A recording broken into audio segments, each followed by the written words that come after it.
Gives me great pleasure to be able to review this book, New Paltz by Mike Powell, -001. You can see on the spine there, the little logo. So I first saw this book in an Asterism newsletter.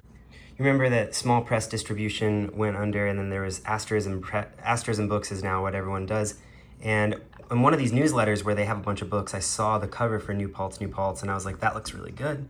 Ended up emailing myself a link to the book on their website. So I intended to buy it then, but then I forgot about it for a while and only remembered about it recently when I was at Room of One's Own Books in Madison, Wisconsin, and I saw it in the little small press books area. One of the best things about A Room of One's Own is that right when you walk in, right on your left, there's this big shelf of small press books. It's like stuff from Ugly Duckling and like Fitzcarraldo and stuff like that, Dalkey Archive, and they also had this book from Double Negative. So like once I saw it on the shelf, I was able to pick it up, and I realized that the beautiful design that's on the front extends to of course the spine, especially the back, and that these people really know what they're doing and have designed this book really conscientiously, like top to bottom. Taking a peek, just like flipping into it and taking a peek at the typography, I thought my eyes could rest on this for a few days. I was also gratified to find that the novel is short, because that's all I can do now because I'm dumb now. There's a nicer shot of the logo for Double Negative. There's some sort of Arizona connection here because they say we're a press that's based out west. And then in the colophon, the composition of this book is described as taking place at the University of Arizona. That's exciting to me because I've never been to Arizona, but I've always loved it because I love the skateboarders there. The skateboarders of like A Happy Medium and Peter Vlad's Wonderful Horrible Life. It's been nice how these last two reads I've done have been a thing where I've bought the book from somewhere that has a nice bookmark, and I've been able to kind of use the bookmark as a prop in my review. So what is this book about? A guy who works as a fact checker at a gossip magazine. It's kind of like a season of a sitcom with various subplots, and there's a large overarching plot which is referenced in this blurb on the back, but there are smaller subplots, a couple of which turn out to be my favorite subplots. I think the subplots of Donna the intern and the shirt, without giving too much away, are my favorite subplots. The book is in 21 chapters. Each chapter heading has this lovely little arrangement of the chapter number. It's unique for each chapter. For instance, 20 has, I think, like the smallest number used in one of these, the smallest typeface used in one of these arrangements. And I thought that gave a lot of gravity to the chapter 20. I want to talk at length about the visual, just the gorgeousness of this book and the every good decision they made when they were printing it, and recommend it to you on those grounds even alone. But I can also recommend the book in terms of its content, of course. And so I want to talk about what I saw. The book was so good looking that I did not want to mark it up or dog-ear it or tear pages out and burn them or spit on the book or rub it in the dirt or bury it in a grave or anything. So I anytime I feel that tender way about a book, I use these bookmarks here, or these Post-its. I've got the stack of mini Post-its, and I've got bigger Post-its. I've got all kinds of Post-its, really. Oftentimes, the things that I was liking were either those punchlines at the ends of paragraphs or really funny things. The style of this book often kind of it's kind of precedes by a series of punchlines or observations or conclusions, like philosophical conclusions. The mental sub-basement of reflex, prejudice, and dreams is what this kind of paragraph arrives at. It has this postulation at the end of it, the kind of philosophical product of all of the description and, story that took place in the paragraph up to that point. Of course, that's not all there is to the way this book is narrated, but that was my first impression as to how it proceeded, walking from adage to adage, and it's a very quotable book. I think the quotability of the book is reflected in that I did want to get out these Post-its and start writing stuff down. But I think an interesting thing to think about is which quote in the book made you want to get out the Post-it and start kind of writing down page numbers. For me, it was this moment when the protagonist of the book, Ben, was whispering things from something he was trying to read in order to not kind of face up to some other conflict that was taking place in the room. That was on page 35, and I put that here. I think the rest of these, you know, I won't go through these one by one. I think it suffices to say that the book is funny. Like, I was comparing it to I was comparing the money that I spent on this book to like the money that one would spend on like a ticket to a comedy show or like a stand-up comedy routine, and how this probably has more laughs, of course, more replayability, more replay value in video game terms. But so I won't go through all of these. The main points that I wanted to give you, I think I've already given you. But like something that could be fun is if you ever read a book that I read on this channel and you're like interested to see which of your hotspots are also hotspots for me, you can look at this this frame where I show you these Post-its in the back. Oh, but while I'm here, I do want to say there was pizza. There was this line about in what faraway ranch and what faraway land do cowboys eat pizza, and I just I kind of objected to that because there's pizza everywhere. I mean, there's pizza in Siberia. You know, it's all over Google Maps. You can't drop a pin anywhere and not find two things: pizza and French fries. Like, pizza and French fries are literally everywhere. They're in a volcano that you clicked on at random. Like, they're at the bottom of the ocean. So, you know, if I were editing the book, I would have said something about that. But in order to edit the book, I would have had to know, you know, its author and, you know, its editors in 2024 when it was being edited 12 years after its composition. This bit on 116 makes me think that the book takes place in 2006. So that would make it a book that was written in 2012 about events it takes place in 2006. And that gives this book a kind of a time capsule quality. I'm really saying these in a way I don't like. I'm doing this affected professorial voice where if I hear other people doing it, I immediately click out of that video. So in my own voice, I did like the time capsule quality of this book, the way it showed a New York City from the past. I thought it was interesting how this was like a historical novel. I don't know what else I want to say about that, but I think that could be part of the fun of reading this book for other people. Like, just the fact of someone's being a fact checker at a gossip magazine, like that being their job for which they're paid $28 an hour.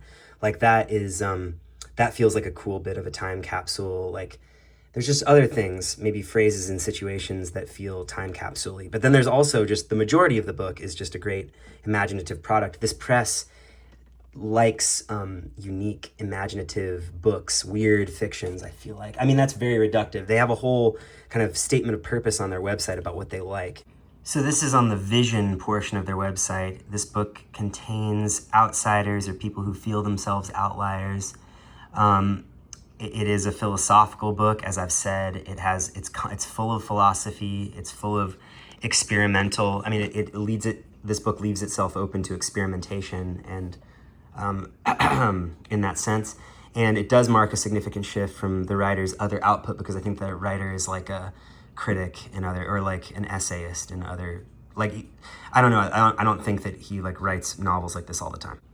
So they, for every book on their site, they have like a blurb that says file under, and they also have this see also section. Yeah, I'm just really into them. I really am into this, how much thought they put into the book and what the book is going for and what's unique about the book, and books that are the product of a lot of thought and occupy a unique, you know, like little corner of contemporary literature that only they can be said to occupy, maybe. And I think they define the little niche that the book fits into by these like file under blurbs, and then also the see also sections of the book's page on their website.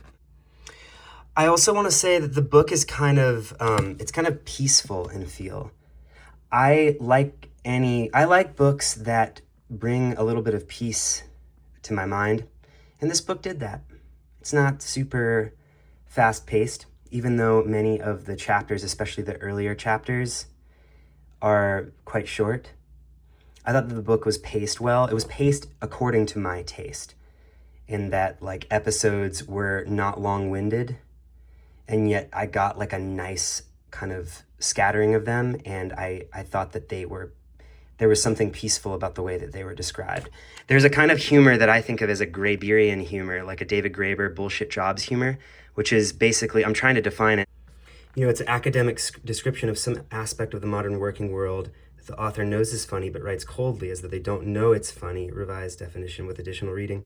I think the calm descriptions of the absurd aspects of working life are, I think it's kind of hard to toe that line. A lot of times it just kind of sounds annoying to hear somebody's complaints or something, but good fiction doesn't merely complain. It's like describing and putting you in a unique perspective from which to consider the like concrete reality of what working is like in this particular office among these particular people who get mad at so and so for missing a fact or whatever.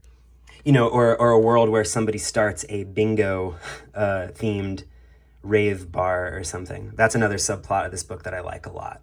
Like if you were to describe this book as a season of a sitcom that has, this is all reductive and take this all with a grain of salt. I'm just kind of trying to get you, I don't know, just say stuff about the book that's trying to communicate things that I'm excited about. But if you were to describe this as a sitcom, then my favorite episodes would probably be the Donna, the intern one, the shirt thing, and the bingo thing. The bingo thing, that was cool to me.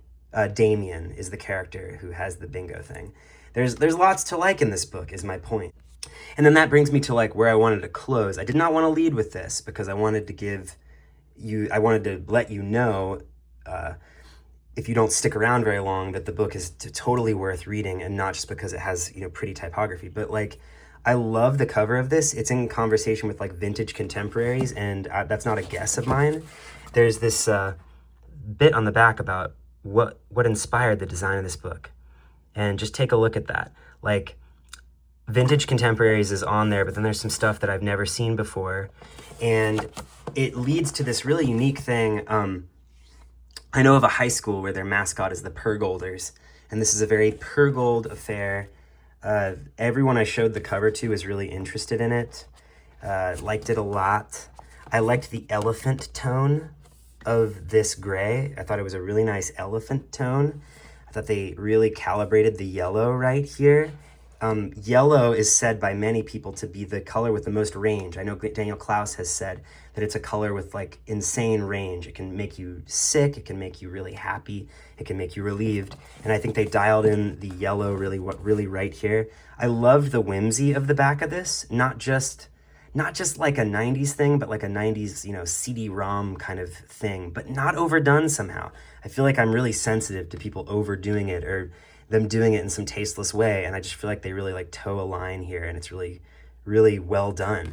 And then the way that what happens to you when you look at the back of the book is continued visually when you open up to the end papers, and then also called back to when you get to the rear end paper. It's just really, really nice. And then of course the thing that I told you before about how the chapter headings have this nice thing to them where I think they're like a little nice visual metaphor for the way days can seem to repeat themselves, especially when you're stuck in somewhat of a rut in your life. And then, they're also just playful and funny, and their absurdity, like the way they feel accidental matches the accidental way like certain things in this book will seem to happen, like you just impromptu becoming someone's swim teacher or something. And then lastly, like the feel of the book. Another thing that they talk about in that design thing at the end is that it was printed by Bookmobile in Minneapolis on Roland EnviroBook paper, and which is recycled using a chlorine-free process.